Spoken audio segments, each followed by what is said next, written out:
नमस्कार दोस्तों, आपका स्वागत है आपके अपने चैनल स्टडी वाइंस ऑफिशियल पर। तो पिछली वीडियो में हमने कोशिका की संरचना के बारे में पढ़ा था। तो इस वीडियो में हम कोशिका के विभाजन यानी कि सेल डिवीज़न के बारे में पढ़ेंगे। तो ये टॉपिक थोड़ा कंफ्यूजिंग है, पर मैंने बहुत ही आसान तरीके से डायग्राम की सहायता से इस पूरे टॉपिक को कवर किया है। तो पहले आप पूरी वीडियो को देखें और लास्ट में प्रीवियस ईयर क्वेश्चन ज़रूर अटेम्प्ट करें। तो चलिए बिना देरी किए हुए वीडियो को शुरू करते हैं। तो चलिए वीडियो की शुरुआत करते हैं और कोशिका विभाजन के बारे में पढ़ना शुरू करते हैं। तो एक कोशिका अपने आप को विभाजित करके बहुत सी नई कोशिका बनाती है और इसी को कोशिका विभाजन यानी कि सेल डिवीज़न कहते हैं। जैसे कि जो हमारा शरीर है कई सारी कोशिकाओं से मिलकर बना है। पिछली वीडियो में भी मैंने आपको बताया था कि अगर हम अपने शरीर को छोटे छोटे पार्ट्स में डिवाइड करना शुरू करें तो हमारे शरीर की जो सबसे छोटी इकाई होगी ना, वो कोशिका होगी यानी कि सेल होगी। तो हमने पढ़ा था कि जीवधारियों की सबसे छोटी इकाई होती है कोशिका। कोशिका के बाद कई सारी कोशिकाओं से मिलकर बनता है टिश्यू यानी कि ऊतक, और कई सारे अंगों से मिलकर बनता है अंगतंत्र यानी कि ऑर्गन सिस्टम, और अंगतंत्र से मिलकर बनता है एक जीव यानी कि हमारा पूरा शरीर। तो सबसे छोटी इकाई क्या है? कोशिका। कोशिका से मिलकर बना ऊतक यानी कि टिश्यू, और टिश्यू से मिलकर बना अंग। जैसे हम पाचन तंत्र में ही ले लें तो छोटी आंत, बड़ी आंत, ये क्या है? अंग है। और अंगों से मिलकर बनता है अंगतंत्र। जैसे कि छोटी आंत, बड़ी आंत, अमाशय, इन सब से मिलकर क्या बनेगा? पाचन तंत्र यानी कि अंगतंत्र, और अंगतंत्र से मिलकर बनेगा एक जीव यानी कि ऑर्गेनिज्म। तो सबसे छोटी इकाई क्या होती है? कोशिका। तो यही कोशिका जब अपने आप को विभाजित करती है और कई सारी नई कोशिकाएं बनाती है तो उसी को कोशिका विभाजन कहते हैं। जैसे आप देख रहे हैं, ये एक कोशिका है और दो कोशिकाओं में विभाजित हो जाती है, तो इसी को क्या कहेंगे? सेल डिवीज़न कहेंगे।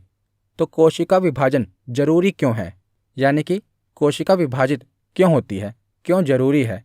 तो देखिए, तो कोशिका विभाजन ग्रोथ एंड डेवलपमेंट के लिए जरूरी है, यानी कि वृद्धि और विकास के लिए। हम छोटे से इतने बड़े हुए हैं ना, अगर कोशिका का विभाजन ना होता तो हमारी वृद्धि ही ना हो पाती, हमारी डेवलपमेंट ही ना हो पाती। कोशिका के विभाजन के कारण ही हमारी वृद्धि और विकास हुआ है। और प्रजनन के लिए भी कोशिका का विभाजन होना जरूरी है, यानी कि हमारे जन्म के लिए भी कोशिका का विभाजन जरूरी है। जन्म लेने के बाद हमारी वृद्धि और विकास के लिए भी कोशिका का विभाजन जरूरी है। तो आप समझ ही गए होंगे कि कोशिका विभाजन क्या है और कोशिका विभाजन क्यों जरूरी है। तो उसके बाद देखते हैं, तो कोशिका विभाजन के बारे में सबसे पहले हमें किसने बताया?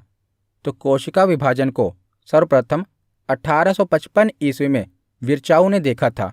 तो विर्चाऊ ने हमें कोशिका विभाजन के बारे में बताया था, और लैटिन भाषा में इनकी एक स्टेटमेंट है जो कि कई बार पूछी गई है। तो इन्होंने कहा था ओमनी सेलुला ए सेलुला। तो इसका अर्थ क्या होता है? तो इसका अर्थ होता है कि नई कोशिकाएं पहले से ही मौजूद कोशिकाओं से बनती हैं, यानी कि जितनी भी कोशिकाएं बनी हैं ये पहले से ही मौजूद पुरानी कोशिकाओं से ही बनी हैं। यानी कि इन्होंने कोशिका विभाजन के बारे में बताया कि जो भी नई कोशिकाएं बनती हैं ना, ये पुरानी कोशिकाओं से ही बनती हैं। तो इन्होंने कहा था ओमनी सेलुला ए सेलुला। तो ये पूछा भी क्या है कि ये किसकी स्टेटमेंट है? तो ये विर्चाऊ की स्टेटमेंट है। तो हमने ये देख लिया कि जो भी नई कोशिकाएं बनती हैं ये पहले से ही मौजूद कोशिकाओं से बनती हैं। तो जो पहले से मौजूद कोशिका है, जैसे मैं आपको उदाहरण से समझाता हूँ कि ये एक कोशिका है, इसे आगे चलकर दो कोशिकाएं बनी। तो जिस कोशिका से आगे चलकर दो कोशिकाएं बनेगी ना, उस कोशिका को मातृ कोशिका या पेरेंट सेल कहते हैं। इसे मदर सेल भी कहते हैं, याद रखिएगा, ज़्यादातर मदर सेल कहा जाता है। तो मदर सेल से आगे दो कोशिकाओं का निर्माण होगा, और जिन दो कोशिकाओं की उत्पत्ति होगी उन्हें कहा जाएगा डॉटर सेल। तो मदर सेल कौन सी हुई? पुरानी कोशिका। और जिन नई कोशिकाओं का निर्माण होगा उन्हें क्या कहा जाएगा? Daughter cell. हिंदी में कहते हैं संतति कोशिका या पुत्री कोशिका, पर आप इसे इंग्लिश में ही याद रखिएगा, मदर सेल और डॉटर सेल। मदर सेल कौन सी होगी? पुरानी कोशिका। और डॉटर सेल कौन सी होगी? जो नई कोशिकाएं बनती हैं वो डॉटर सेल होंगी। अगर मैं आपको हिंदी में बताऊं तो पुरानी कोशिका को मातृ कोशिका कहेंगे और नई कोशिका को पुत्री कोशिका या संतति कोशिका कहा जाएगा। उसके बाद अब हम आगे चलते हैं। तो जो कोशिका विभाजन होता है ना, यानी कि जो सेल डिवीज़न होता है, ये 3 प्रकार से होता है। पहला प्रकार है असूत्री विभाजन, दूसरा है समसूत्री विभाजन और तीसरा है अर्धसूत्री विभाजन। इंग्लिश में कहें तो माइटोसिस डिवीज़न, माइटोसिस डिवीज़न और मियोसिस डिवीज़न। तो 3 प्रकार से कोशिका का विभाजन होता है। आगे हम इसके बारे में डिटेल में पढ़ेंगे। तो पहले हम देख लेते हैं असूत्री विभाजन क्या होता है। तो असूत्री विभाजन प्रोकैरियोटिक जीवों में होता है। पिछली वीडियो में मैंने आपको यूकैरियोटिक और प्रोकैरियोटिक के बारे में बताया था। तो प्रोकैरियोटिक ऐसे जीव होते हैं जो अभी अविकसित होते हैं, जैसे कि बैक्टीरिया हो गया, अमीबा हो गया, जो कि एक कोशिकीय जीव होते हैं। तो असूत्री विभाजन प्रोकैरियोटिक जीवों में होता है जो अभी पूर्ण रूप से विकसित नहीं है, जैसे बैक्टीरिया, अमीबा। और जो सूत्री विभाजन या समसूत्री विभाजन होता है, ये कायिक कोशिकाओं में होता है। जैसा जो हमारा शरीर है, हमारी शरीर की जो काया है, ये कायिक कोशिका से बनी होती है। तो समसूत्री विभाजन कायिक कोशिका में होता है। अर्धसूत्री विभाजन जनन कोशिका में होता है। जनन कोशिका जीवन की उत्पत्ति करती है। जैसे कि मेल में कौन सी जनन कोशिका है, स्पर्म यानी कि शुक्राणु है, और फीमेल में कौन सी जनन कोशिका है, ओवम यानी कि अंडाणु है। जब ये दोनों मिलते हैं तभी नए जीवन की उत्पत्ति होती है ना। तो अर्धसूत्री विभाजन किस में होता है? जनन कोशिका में होता है। तो कोशिका के कितने प्रकार हो गए? 3 प्रकार, असूत्री विभाजन, समसूत्री विभाजन और अर्धसूत्री विभाजन। तो सबसे पहले हम असूत्री विभाजन के बारे में पढ़ते हैं। तो असूत्री विभाजन यानी कि अमाइटोसिस डिवीज़न। तो यह विभाजन अविकसित कोशिकाओं में होता है, जैसे कि जीवाणु, नीलहरी शैवाल, अमीबा तथा प्रोटोजोआ। तो जो भी अविकसित जीव होते हैं यानी कि प्रोकैरियोटिक जीव होते हैं, उनकी कोशिकाओं में असूत्री विभाजन होता है।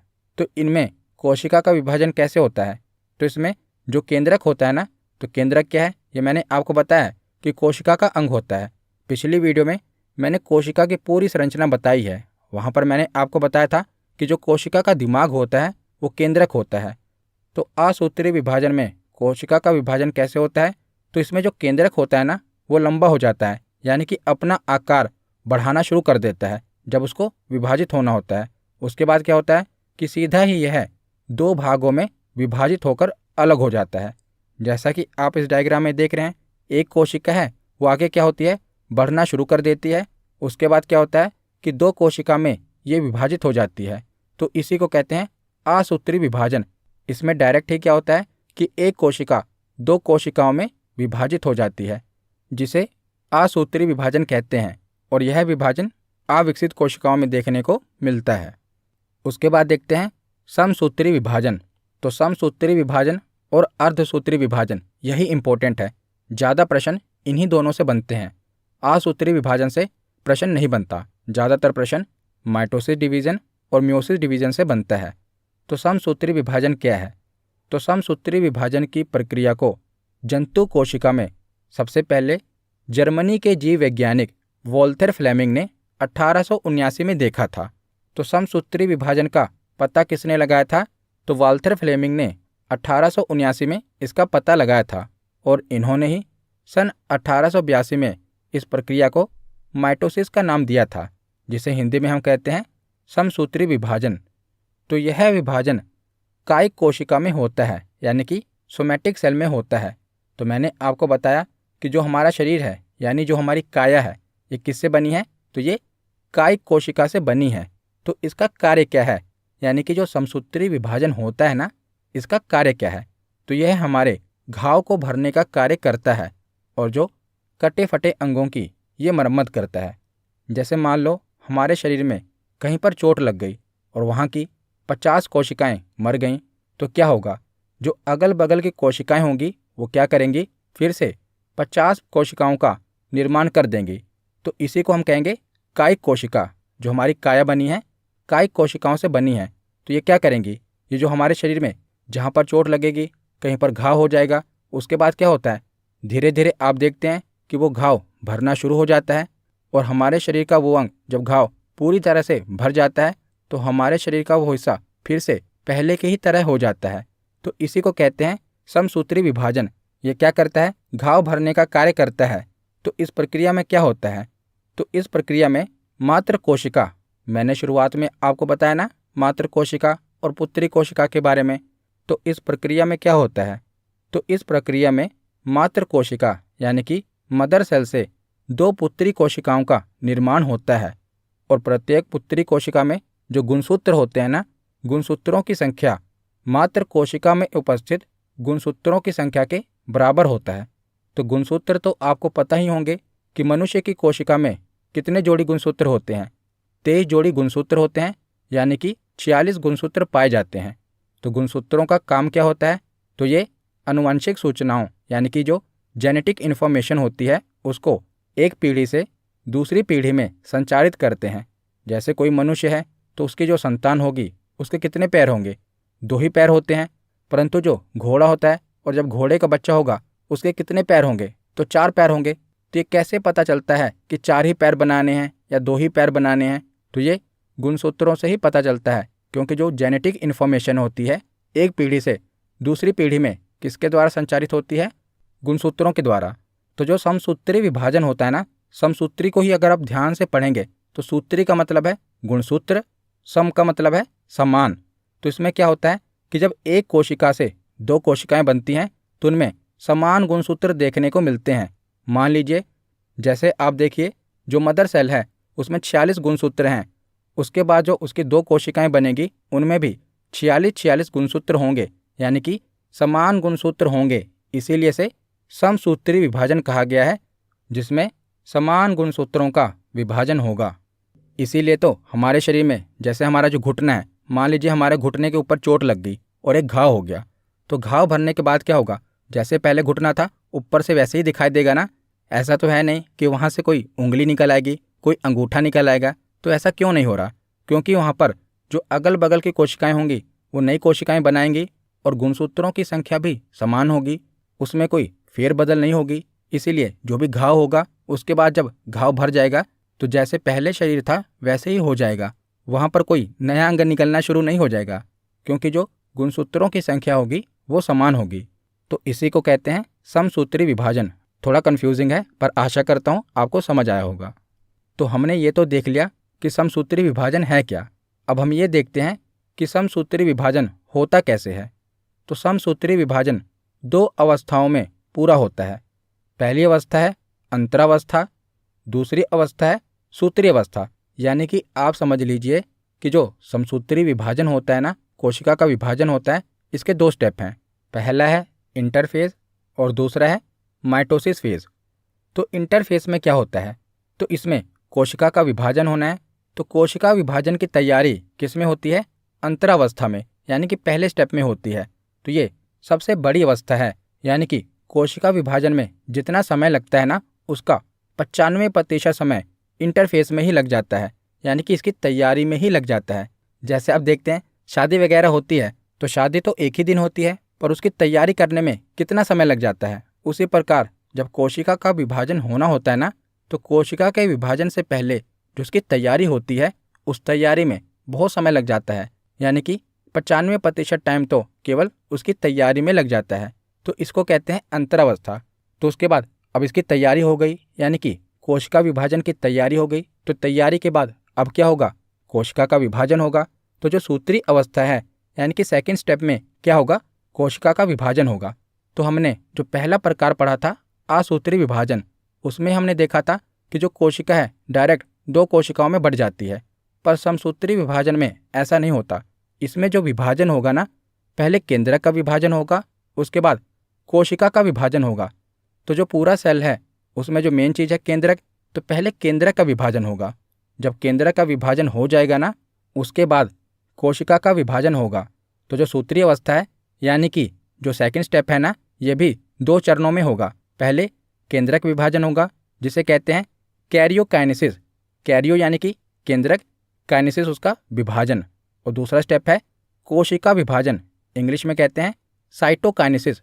साइटो यानी कि सेल, कोशिका, काइनेसिस उसका विभाजन।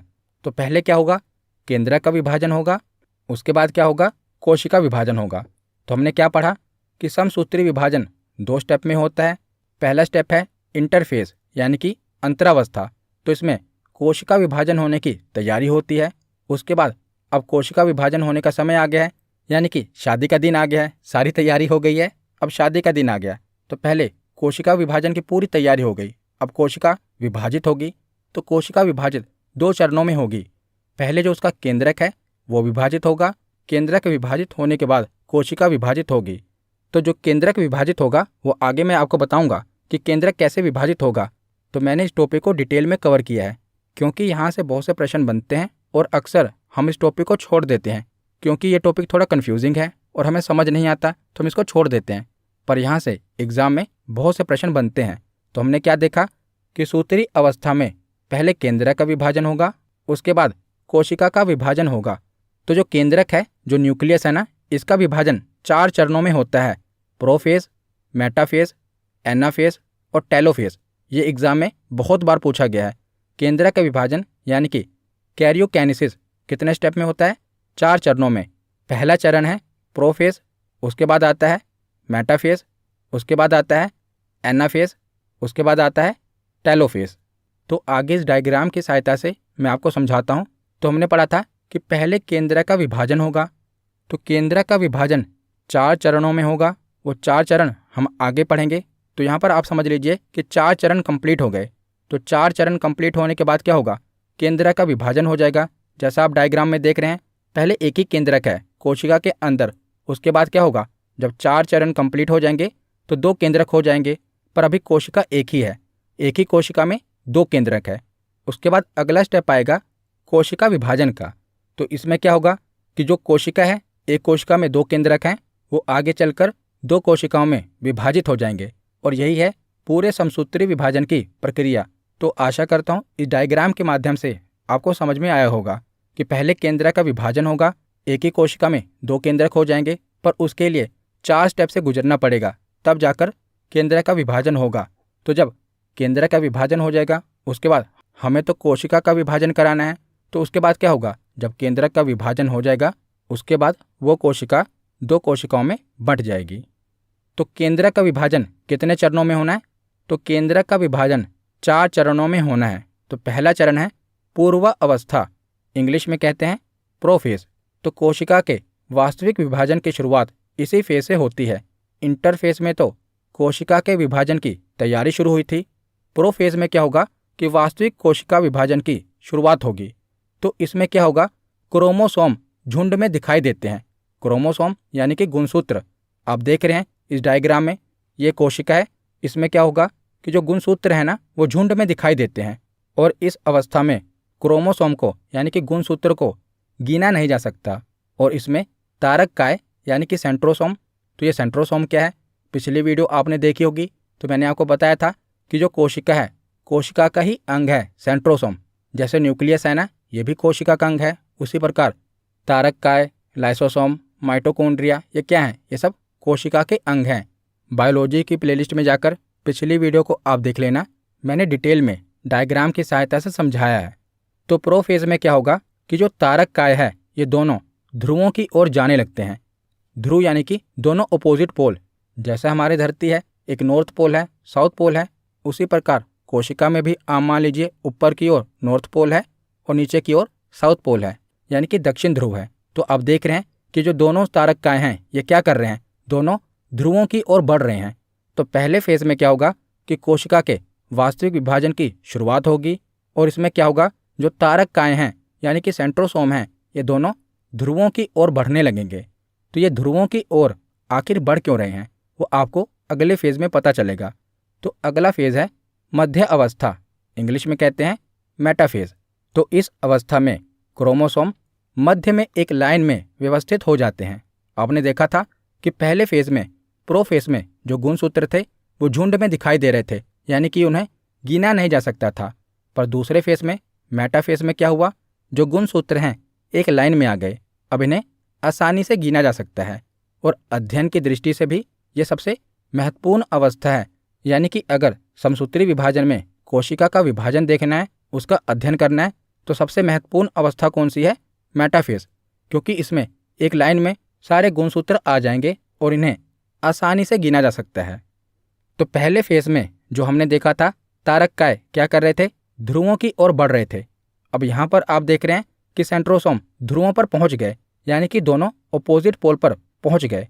तो अपोजिट पोल पर पहुंचने के बाद क्या होता है? इसमें से तरकु तंतु, जिसे इंग्लिश में कहते हैं स्पिंडल फाइबर, निकल आते हैं। तो एक धागानुमा संरचना इन सेंट्रोसोम से निकलना शुरू हो जाती है। तो ये धागानुमा संरचना क्या करेगी? इन गुणसूत्रों को पकड़कर अपनी ओर खींचेगी। यानी कि यहाँ पर हम देख रहे हैं ना कि केंद्र का विभाजन करना है, तो क्या होगा कि सेंट्रोसोम से एक धागानुमा संरचना निकलेगी, नॉर्थ पोल से भी और साउथ पोल से भी, और दोनों गुणसूत्रों को अपनी ओर खींचेंगे। आखिरी स्टेप में हम देखेंगे कि दोनों खींचने में कामयाब हो जाएंगे और केंद्र का विभाजन कर देंगे। तो केंद्र के विभाजन का दूसरा स्टेप क्या है? मेटाफेज। इसमें क्या होता है कि क्रोमोसोम मध्य में एक लाइन में व्यवस्थित हो जाते हैं और अध्ययन की दृष्टि से यह सबसे महत्वपूर्ण फेज है। और तारककाय से स्पिंडल फाइबर इसमें निकलना शुरू हो जाते हैं। उसके बाद अगला फेज है पाश्चय अवस्था, एनाफेज। तो इसमें क्या होता है? तो तरकु तंतु क्रोमोसोम को दोनों ध्रुवों की ओर खींच लेते हैं। तो हमने पीछे देखा कि मेटाफेज में क्या था कि तरकु तंतु, ये जो आप संरचना देख रहे हैं, स्पिंडल फाइबर की संरचना है। तो हमने पिछले फेज में देखा था दोनों खींचना शुरू करते हैं। और तीसरे फेज में क्या होता है? दोनों गुणसूत्रों को अपने ध्रुवों की ओर खींच लेते हैं। तो आप देख रहे हैं ना, इन्होंने क्या किया? गुणसूत्रों को अपने ध्रुवों की ओर खींच लिया। और यह कोशिका विभाजन की सबसे छोटी अवस्था होती है। तो जो एनाफेज है ना, यह कोशिका विभाजन की सबसे छोटी अवस्था है। तो 3 फेज हमने देख लिए। उसके बाद अगला फेज है अंत्य अवस्था, टेलोफेज। तो इसमें क्या होता है? तो गुणसूत्र विपरीत ध्रुवों की ओर एकत्रित हो जाते हैं। और जब गुणसूत्र अलग अलग हो जाते हैं, उसके बाद क्या होता है कि इनके चारों तरफ केंद्रक झिल्ली का निर्माण हो जाता है और एक कोशिका के अंदर 2 केंद्रकों का निर्माण हो जाता है। तो केंद्रक विभाजन का पहला स्टेप यहाँ पर कंप्लीट हो जाता है। हमने पढ़ा था ना, एक कोशिका में 2 केंद्रकों का निर्माण हो जाता है। तो हमने देख लिया कि एक कोशिका में 2 केंद्रकों का निर्माण कैसे हुआ। तो चारों फेज हमने पढ़ लिए। उसके बाद आगे अब क्या होगा? अब एक कोशिका में 2 केंद्रक आ गए। अब क्या होगा? कोशिका का विभाजन होगा। तो कोशिका के विभाजन को कहते हैं साइटोकाइनेसिस। तो यह समसूत्री विभाजन की सबसे अंतिम अवस्था होती है। और इस अवस्था में कोशिका द्रव्य 2 भागों में विभाजित हो जाता है। आप डायग्राम में देख रहे हैं कि टेलोफेज में एक कोशिका में 2 केंद्रक हैं। उसके बाद क्या होता है? साइटोकाइनेसिस, यानी कि एक कोशिका से 2 कोशिकाओं का निर्माण हो जाता है। तो जब एक कोशिका से 2 कोशिकाओं का निर्माण हो गया, यानी कि कोशिका का विभाजन हो गया, तो यही है समसूत्री विभाजन। तो हमने असूत्री विभाजन पढ़ लिया, समसूत्री विभाजन पढ़ लिया। अब इसका तीसरा प्रकार अर्धसूत्री विभाजन पढ़ते हैं।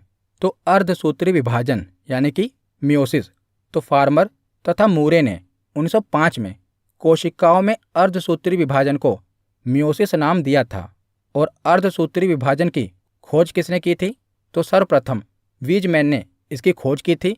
लेकिन इसका सर्वप्रथम विस्तृत अध्ययन स्ट्रॉसबर्गर ने 1888 में किया था। तो देखिए, सर्वप्रथम इसकी खोज वीजमैन ने की, परंतु इसकी डिटेल में स्टडी किसने की? स्ट्रॉसबर्गर ने की। परंतु इसका नाम मियोसिस किसने रखा, यानी कि अर्धसूत्री विभाजन किसने रखा? तो फार्मर तथा मूरे ने 1905 में इसका नाम मियोसिस रखा था, यानी कि अर्धसूत्री विभाजन रखा था। तो समसूत्री विभाजन में काय कोशिका का विभाजन होता है और अर्धसूत्री विभाजन में क्या होता है? जनन कोशिका का विभाजन होता है। तो जनन कोशिका से ही जीवन की उत्पत्ति होती है। तो यह विभाजन केवल जनन कोशिका में होता है। जैसे कि मेल में जनन कोशिका कौन सी है? स्पर्म है। और फीमेल में जनन कोशिका कौन सी है? ओवम, यानी कि अंडाणु है। तो इसमें पुत्री कोशिका में गुणसूत्रों की संख्या मात्र कोशिका में उपस्थित गुणसूत्रों की संख्या की आधी होती है। तो जैसा कि इसका नाम क्या है? अर्धसूत्री विभाजन। हमने पीछे पढ़ा समसूत्री विभाजन, जिसमें गुणसूत्रों की संख्या समान रहेगी, समसूत्री विभाजन। और यहाँ पर क्या लिखा हुआ है? अर्धसूत्री विभाजन, यानी कि यहाँ पर जो गुणसूत्रों की संख्या रहेगी वो आगे चलकर आधी हो जाएगी। मदर कोशिका है, उसमें अगर 46 गुणसूत्र हैं, उसके बाद जब कोशिका का विभाजन हुआ तो जो डॉटर सेल होगी उसमें 23 गुणसूत्र होंगे। तो इसमें विभाजन की क्रिया 2 बार होती है। समसूत्री विभाजन में हमने एक ही बार देखा, इसमें विभाजन की प्रक्रिया 2 बार होती है, जिसके फलस्वरूप 4 पुत्री कोशिकाओं का निर्माण होता है। Very very important. तो देखिए, समसूत्री विभाजन में एक कोशिका से 2 कोशिकाएं बनी, पर यहाँ पर एक कोशिका से कितनी कोशिकाएं बनेंगी? 4 कोशिकाएं बनेंगी। याद रखेगा, 2 चरण में इसमें विभाजन की क्रिया कंप्लीट होती है। तो यहाँ पर डायग्राम में समझिए कि जो मदर सेल है उसके पास अगर 46 गुणसूत्र हैं, 46 क्रोमोसोम हैं, तो जब इस कोशिका का विभाजन होगा तो उसके बाद 46 गुणसूत्र आगे चलकर 23 गुणसूत्र हो जाएंगे। और यही हमने समसूत्री विभाजन में देखा था कि अगर मदर सेल के पास 46 गुणसूत्र हैं तो डॉटर सेल के पास भी 46 ही गुणसूत्र होंगे। पर यहाँ पर क्या हुआ? अर्धसूत्री विभाजन। अगर मदर सेल के पास 46 गुणसूत्र हैं तो डॉटर सेल के पास आधे गुणसूत्र जाएंगे, यानी कि 23 गुणसूत्र जाएंगे। तो यह विभाजन की प्रक्रिया 2 चरण में कंप्लीट होगी। तो पहला फेज है M1 फेज और दूसरा फेज है M2 फेज। तो M1 फेज में क्या होगा? अर्धसूत्री विभाजन होगा। और M2 फेज में क्या होगा कि वही सेम जैसे समसूत्री विभाजन में था ना, सेम गुणसूत्र आगे जाएंगे। उसी प्रकार इसमें सेकंड फेज में क्या होगा कि अगर 23 गुणसूत्र हैं, उसके बाद जो 2 कोशिकाएं बनेगी उनमें 23 गुणसूत्र ही होंगे। तो अर्धसूत्री विभाजन में एक कोशिका से कितनी कोशिकाएं बन गई? आप देख रहे हैं कि आखिर में 4 कोशिकाएं बन गई। वहां पर क्या था? एक कोशिका से 2 ही कोशिका बनी थी, पर यहाँ पर अर्धसूत्री विभाजन में क्या हुआ? एक कोशिका से 4 कोशिकाएं बनी। पहले चरण में क्या होगा?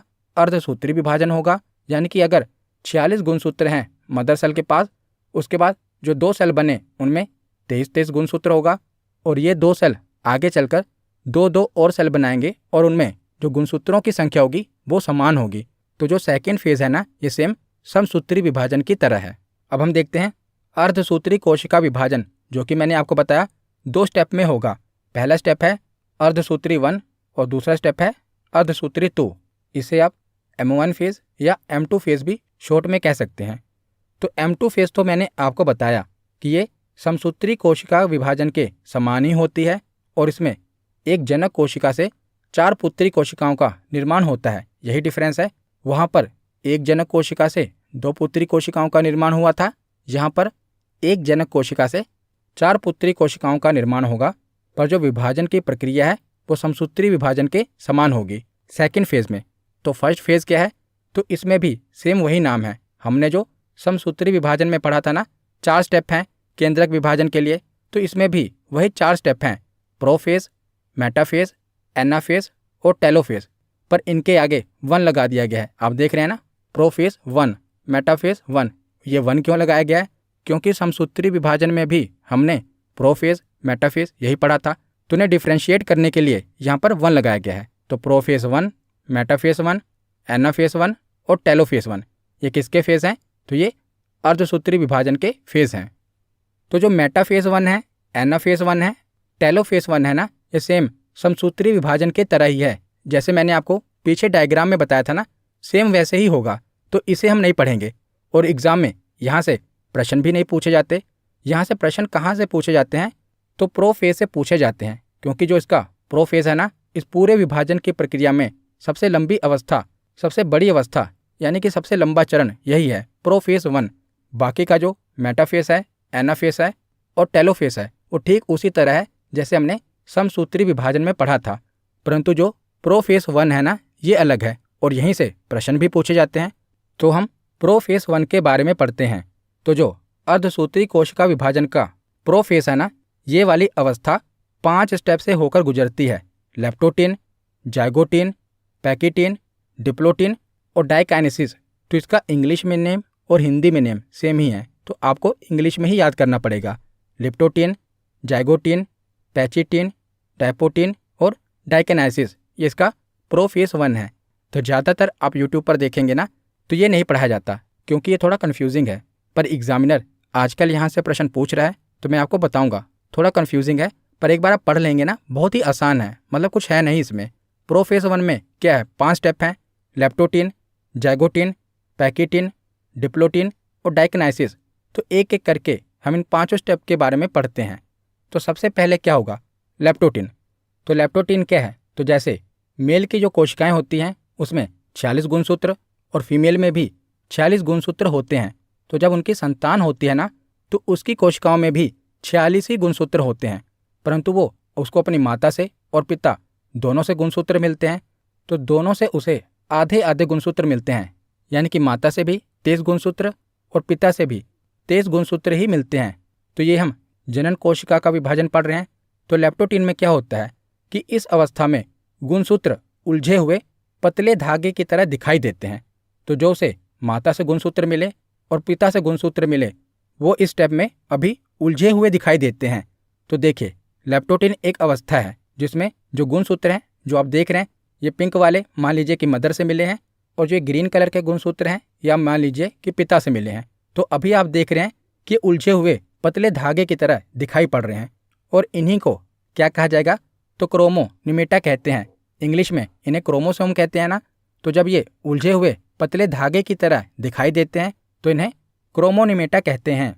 तो लेप्टोटीन के बाद क्या होगा, जाइगोटीन, यानी कि समजात गुणसूत्र जोड़े बना लेते हैं, जिसे सिनेप्सिस कहते हैं। तो पहले फेज में क्या था, जो गुणसूत्र थे माता पिता के गुणसूत्र थे वो लिपटे हुए थे, झुंड में थे, इसीलिए उसे लेप्टोटीन कहते हैं। जाइगोटीन में क्या हुआ कि इन्होंने अब जोड़े बनाने शुरू कर दिए, यानी कि जो मेल से गुणसूत्र मिला है और जो फीमेल से गुणसूत्र मिला है, अब ये दोनों करीब आ गए हैं, जोड़े बना रहे हैं। आप देख रहे हैं यहाँ पर पहले फेज में लेप्टोटीन में अलग अलग थे, और जाइगोटीन में क्या हुआ, आप देख रहे हैं कि जो मेल का गुणसूत्र है और फीमेल से मिला गुणसूत्र है, अब ये क्या बना रहे हैं, जोड़े बना लेते हैं। और जो ये जोड़ा बना लेते हैं इसे सिनेप्सिस कहते हैं। तो कई बार एग्जाम में ये क्वेश्चन पूछा गया है, और अक्सर स्टूडेंट इसे छोड़ देते हैं क्योंकि वो पढ़कर नहीं जाते। तो वहाँ पर यह पूछा जाता है कि सिनेप्सिस किस अवस्था में पूरा होता है। तो जाइगोटीन अवस्था में सिनेप्सिस पूरा होता है। सिनेप्सिस यानी कि जब गुणसूत्र जोड़े बना लेते हैं। तो पहले हमने पढ़ा लेप्टोटीन, जिसमें जो गुणसूत्र हैं वो लिपटे हुए हैं। उसके बाद हमने पढ़ा जाइगोटीन, जिसमें क्या हुआ, इन्होंने जोड़ा बनाना शुरू कर दिया। उसके बाद होगा पैकेटीन। तो पैकेटीन में क्या होता है, गुणसूत्रों के युग्मन की प्रक्रिया पूरी हो जाती है, यानी कि अब ये एक दूसरे से मिल लिए, और समजात गुणसूत्रों के मध्य जीन विनिमय होता है, जिसे क्रॉसिंग ओवर कहते हैं। तो वेरी वेरी इंपॉर्टेंट। तो जो भी बच्चे में विविधता पाई जाती है, जो भी जेनेटिक इन्फॉर्मेशन उसे मिलती है, तो यहीं पर क्रॉसिंग ओवर होता है, यानी कि जो पिता का गुणसूत्र है और माता का गुणसूत्र है, ये क्रॉसिंग ओवर करते हैं। यहीं पर गुणसूत्रों के मध्य जीन विनिमय होता है, जेनेटिक इन्फॉर्मेशन एक्सचेंज होती है। तो जीन विनिमय द्वारा सजातीय गुणसूत्रों में आनुवांशिक यानी कि जेनेटिक सामग्री का विनिमय होता है, जिससे आनुवांशिक विविधता बढ़ती है। तो बच्चे में कुछ माता के गुण मिलेंगे, कुछ पिता के गुण मिलेंगे, यानी कि उसमें आनुवांशिक विविधता देखने को मिलेगी। तो जो जेनेटिक एक्सचेंज होता है ये पैकेटीन वाली अवस्था में होता है, इसीलिए इसे क्रॉसिंग ओवर कहते हैं। तो ये पूछा गया है कि क्रॉसिंग ओवर किस अवस्था को कहा जाता है, तो पैकेटीन अवस्था को कहा जाता है। उसके बाद आगे क्या है, डिप्लोटीन।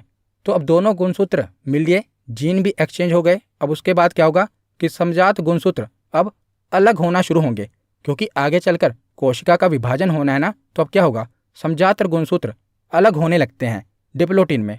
उसके बाद आता है डाइकाइनोसिस, डाई यानी कि दो। तो यहाँ पर क्या होगा, समजात गुणसूत्र अलग अलग हो जाते हैं तथा तर्कु तंतु निर्माण होना शुरू हो जाता है। तो समसूत्री विभाजन में हमने पढ़ा था ना कि जब जो सेंट्रोसोम है दोनों ध्रुवों की ओर बढ़ जाते हैं, उसके बाद क्या होता है, तर्कु तंतु बन जाते हैं। तो यहाँ पर इस स्टेप पर आकर क्या होता है, तर्कु तंतु बनना शुरू हो जाते हैं। तो यहाँ पर प्रोफेज खत्म हो जाएगा, तर्कु तंतु बन जाएंगे। तो अब आगे मेटाफेज आएगा, एनाफेज आएगा और टेलोफेज आएगा। अब ठीक उसी तरह जो हमने समसूत्री विभाजन में पढ़ा था ना, तर्कु तंतु बन जाएंगे दोनों। उसके बाद क्या होगा, गुणसूत्रों को ध्रुवों की ओर खींचेंगे। उसके बाद गुणसूत्र अलग अलग हो जाएंगे, कोशिका का विभाजन हो जाएगा। ठीक उसी तरह जो हमने समसूत्री विभाजन में पढ़ा था, अब वही प्रक्रिया दोहराई जाएगी।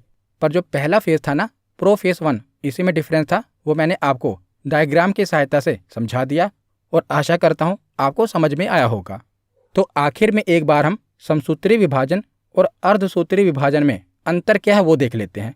तो जो समसूत्री विभाजन है, यह विभाजन कायिक कोशिका में होता है, सोमैटिक सेल में होता है।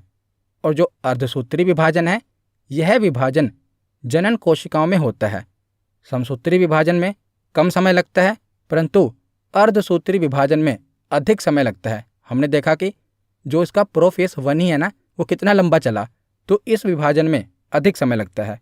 समसूत्री विभाजन के द्वारा एक कोशिका से 2 कोशिकाएं बनती है, परंतु अर्धसूत्री विभाजन के द्वारा एक कोशिका से 4 कोशिकाओं का निर्माण होता है। तो जो ये अंतर है इसे ध्यान से सुन लीजिए। तो समसूत्री विभाजन में एक कोशिका से 2 कोशिकाएं बनती हैं, परंतु अर्धसूत्री विभाजन में एक कोशिका से 4 कोशिकाओं का निर्माण होता है।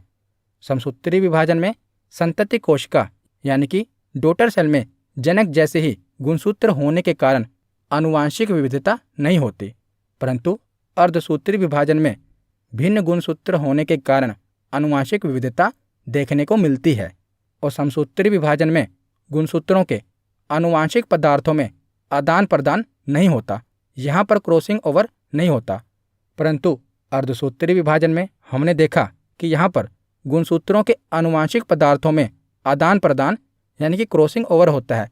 तो समसूत्री विभाजन में क्रॉसिंग ओवर नहीं होता और अर्धसूत्री विभाजन में क्रॉसिंग ओवर होता है। तो यहाँ पर हमारा थ्योरी सेक्शन कंप्लीट होता है। अब हम प्रीवियस ईयर क्वेश्चन देखते हैं। तो पहला प्रश्न है कि शरीर में लगी चोट की मरम्मत के लिए किस प्रकार के सेल विभाजन का प्रयोग किया जाता है। तो घाव को भरने के लिए किस प्रकार के सेल विभाजन का प्रयोग होता है। तो इसका सही जवाब होगा केवल समसूत्री विभाजन का। ऑप्शन ए इसका सही जवाब है। अगला प्रश्न है कि अर्धसूत्री विभाजन के दौरान सिनेप्सिस कब होता है। तो अर्धसूत्री विभाजन के दौरान जब दोनों गुणसूत्र मिलते हैं उसे हमने कहा था ना सिनेप्सिस, तो यह प्रक्रिया कब होती है। तो जाइगोटिन। तो इसका सही जवाब है ऑप्शन ए जाइगोटिन के दौरान। अगला प्रश्न है कि गुणसूत्र किसके दौरान अलग होते हैं। तो प्रोफेज, एनाफेज, मेटाफेज या टेलोफेज। तो किसके दौरान गुणसूत्र अलग होते हैं। तो हमने पढ़ा था एनाफेज के दौरान।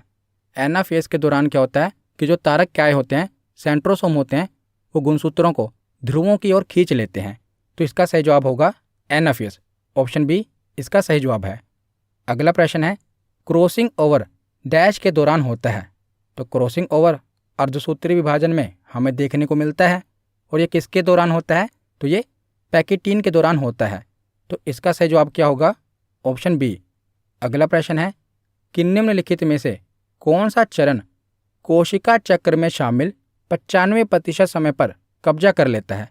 तो हमने पढ़ा था समसूत्री विभाजन में कि 95% समय किस में लग जाता है, कोशिका विभाजन की तैयारी में लग जाता है। और ये कौन सा फेज है। तो इंटरफेज। इसका सही जवाब है ऑप्शन ए। अगला प्रश्न है कि न्यूनीकरण विभाजन की पूर्व अवस्था में कई चरण होते हैं। तो इसका सही काल अनुक्रमिक क्रम क्या है। तो सही क्रम आपको बताना है। तो सबसे पहले आएगा लेप्टोटिन, उसके बाद आएगा जाइगोटिन, उसके बाद पैकेटिन, डिप्लोटिन और आखिर में आएगा डाइकाइनेसिस। तो इसका सही जवाब क्या होगा। तो इसमें हम देखें तो ऑप्शन डी इसका सही जवाब है। लेप्टोटिन, जाइगोटिन, पैकेटिन, डिप्लोटिन और डाइकाइनेसिस। उसके बाद अगला प्रश्न है कि समसूत्री विभाजन के फलस्वरूप मात्र कोशिका से कितनी पुत्री कोशिका का निर्माण होता है, यानी कि मदर सेल से कितनी डॉटर सेल का निर्माण होता है समसूत्री विभाजन के दौरान। तो इसका सही जवाब क्या है। तो इसका सही जवाब है 2। समसूत्री विभाजन में मात्र कोशिका से 2 पुत्री कोशिकाओं का निर्माण होता है। तो इसका सही जवाब है ऑप्शन डी। अगला प्रश्न है कि अर्धसूत्री विभाजन के फलस्वरूप मात्र कोशिका से कितनी पुत्री कोशिका का निर्माण होता है। तो अर्धसूत्री विभाजन के फलस्वरूप कितनी पुत्री कोशिका का निर्माण होता है। तो इसका सही जवाब है ऑप्शन सी 4 पुत्री कोशिका का निर्माण होता है। एक सेल से कितने सेल बनते हैं, 4 सेल। उसके बाद है अर्धसूत्री विभाजन होता है। तो अर्धसूत्री विभाजन हमें कहाँ देखने को मिलता है। तो अर्धसूत्री विभाजन जनन कोशिका में देखने को मिलता है। तो इसका सही जवाब है ऑप्शन बी। तो आज का आखिरी प्रश्न है कि समसूत्री विभाजन में पुत्री कोशिका में गुणसूत्रों की संख्या मात्र कोशिका में उपस्थित गुणसूत्रों की संख्या के कितनी होती है। तो जैसा कि इसका नाम है समसूत्री विभाजन, यानी कि गुणसूत्रों का विभाजन समान होगा। तो जितना मात्र कोशिका में गुणसूत्रों की संख्या होगी उतने ही गुणसूत्रों की संख्या पुत्री कोशिका में भी होगी। तो इसका सही जवाब क्या होगा। तो ऑप्शन ए बराबर होती है, यानी कि मातृ कोशिका में गुणसूत्रों की संख्या और पुत्री कोशिका में गुणसूत्रों की संख्या बराबर होती है। तो आज की वीडियो यहीं पर ख़त्म होती है। कैसी लगी ये वीडियो कमेंट सेक्शन में ज़रूर बताना। धन्यवाद।